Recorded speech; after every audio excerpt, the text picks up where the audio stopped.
बढ़ते हुए अपराध को लेकर जबरदस्ती फिर चाहे से वो शादी करानी हो या फिर पति पत्नी में बढ़ रहे अपराधों को मद्देनजर अब वापस से शादियां कैसे की जाए इस पर जोर दिया जा रहा है। और इस पर एक वीडियो वायरल हो रहा है हनुमान बेनीवाल का भी। क्या कह रहे हैं बेनीवाल और कितना ताल्लुक रखते हैं आजकल के युवा इससे, करेंगे इस मुद्दे पर चर्चा इस वीडियो में, इसलिए बने रहेगा आखिर तक हमारे साथ। नमस्कार, मैं हूं चेतना शर्मा। आप देखना शुरू कर चुके हैं संवाद भारत का, भारत के लिए। वीडियो चाहिए बिजनेस प्रमोशन का या फिर पर्सनल ब्रांडिंग के लिए, तो अब आपको एक ही जगह मिलेंगे हाईटेक स्टूडियोज, प्रोफेशनल सेटअप और creative team, green screen and soundproof studio, perfect lighting और pro setup, podcast setup, ultra clear audio और multi camera angles, 75 inch touch panel, teaching और एक्सप्लेनर। अब आपकी बारी। तो ये देखिए, जब मैं सोशल मीडिया पर गई तो ये वीडियो मेरे सामने आया जिसमें हनुमान बेनीवाल कहते हुए नजर आ रहे हैं कि हमेशा शादी अपनी ही जाति में करनी चाहिए, 4 गोत्रों को छोड़कर, जिसमें पिता का, माँ का, दादी का और नानी का गोत्र छोड़ने का नियम है। अब ये नियम सिर्फ जाटों में तो है नहीं, पूरी हिंदू विवाह की जो हर समाज की नीतियां हैं उसमें यही नियम लागू होते हैं कि आप अपने इन 4 गोत्रों में से किसी से विवाह कर लेते हो तो वो आपका भाई या बहन ही कहलाता है, इसलिए इन्हें छोड़ दिया जाता है, मैच नहीं होने चाहिए।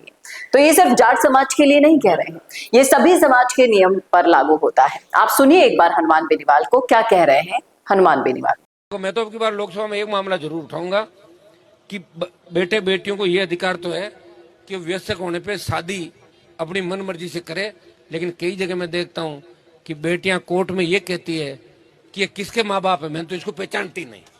तो गलत बात है, पैदा करके 20 साल तक पालो और ये अधिकार नहीं है भाई, गोद में ही शादी कर लेते हैं, एक गोद में शादी, जहां पहले तो 4 समाज में भी 4 गोद छोड़ते थे क्योंकि आनुवंशिक बीमारियां नहीं हो। ये संस्कृति ऐसे ही थोड़ी बनी भारत की, ये विश्व गुरु कैसे भारत था, भारत ऐसे ही थोड़ी हिंदुस्तान। तो हमें इन चीजों के बारे में बोलना पड़ेगा। बोलेगा कौन? कोर्ट ने कह दिया, दूसरा कौन बोलेगा? मैं बोलूंगा सबसे पहले, अब की बार पार्लियामेंट के अंदर यही मामला उठाऊंगा सबसे ज्यादा कि माँ बाप का अपनी बेटी पे उतना ही अधिकार है जितना खुद का उसका अपने ऊपर अधिकार है। बेटे पे माँ बाप का उतना ही, अगर माँ बाप नहीं होंगे तो बेटा बेटी कहां से आएंगे बताओ मुझे? पालन पोषण करके बड़ा करते हैं। हाँ, 19-20 स्वतंत्रता का मौलिक अधिकार ये सही है कि वो शादी अपनी मर्जी से करें, लेकिन शादी मर्जी से ऐसे कैसे कर सकती है? अपना धर्म अलग है, व्यवस्थाएं अलग अलग, धर्मों में अलग अलग नियम है, अलग अलग उनके धर्मों के कानून बने हुए।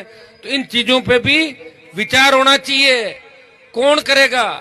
समाज सुधार वाले हमें कह दोगे, हम चुप होकर बैठ जाएंगे, कह दिया कोर्ट ने ये कह दिया। अरे भैया, कोर्ट ने अगर कह दिया तो कोर्ट का कहा भी कानून बदल के नया कानून बन सकता है। देश की पार्लियामेंट के अंदर बहुत से कानून कोर्ट के। तो देखा आपने, सुना आपने किस कदर हनुमान बेनीवाल समझा रहे हैं कि हमारे भारत को विश्व गुरु इसलिए नहीं कहा जाता था, हमारे भारत को विश्व गुरु कहा जाता था इसकी संस्कृतियों की वजह से, इनके मूल्यों की वजह से, जो आज सब ताक पर रख दिए जाते हैं और फिर उनको रखने का अंजाम भी हम ही भुगत रहे हैं। शादी के 10 दिन बाद कहीं पति पर खौलता तेल डाला जा रहा है तो कहीं शादी से पहले, कुछ घंटे पहले बहनें जहर लेकर इस दुनिया से रुखसत हो रही। जबरदस्ती की शादियां या फिर ये जो शादी के बाद होने वाले अपराधों में एकदम से जो बढ़ोतरी हुई है, कहीं ना कहीं सोचने पर मजबूर हो रहा है वो समाज अब जो इन सारी चीजों से डील कर रहा है। बेनीवाल ने तो सलाह देनी थी, भाई साहब बोले हैं कि हम सदन में भी इस मामले को उठाएंगे। सदन यानी कि सबसे ऊंची पंचायत में अगर ये मामला उठाया जाता है तब तो इस पर बात करना जरूरी है ना। अब लोग क्या कह रहे हैं इस पर, देखिए, अगर आप कोई अच्छी चीज करेंगे तो भी आपकी बुराई की जाएगी और बुरी चीज करेंगे तो बुराई तो होगी ही। अब यहाँ पे अच्छी बात हनुमान बेनीवाल ने बोली है, लेकिन कुछ लोग यही कह रहे हैं कि सबसे ज्यादा इंटरकास्ट मैरिज तो जाट लड़के ही करते हैं। कुछ कह रहे हैं कि बहुजन एकता का क्या होगा फिर अगर ये नियम लागू हो गए तो। कुछ कह रहे हैं कि हिंदू धर्म में सब चलता है, हिंदू हिंदू है, कोई जाट नहीं, कोई गुर्जर नहीं, कोई मीणा नहीं, कोई मुसलमान नहीं। समझ पा रहे हैं आप? अब जितने दिमाग जितने मुंह उतनी बातें। अब आप हनुमान बेनीवाल की सलाह को किस तरह से लेते हैं, बताइएगा जरूर कमेंट करके कमेंट बॉक्स में। क्या आप इनकी बात से सहमत है? और मैं तो कहूंगी ये सिर्फ जाट समाज क्यों, ये तो सभी समाजों में लागू होना चाहिए। आज जिस तरह से हम लव मैरिजेस के परिणाम भुगत रहे देख रहे हैं लोगों को, परिवारों को, उसके बाद आपको नहीं लगता कि फिर से उन्हीं मूल्यों की तरफ चलना होगा, फिर से उन्हीं संस्कृतियों की तरफ चलना होगा जो हमारी जड़ हुआ करती थी?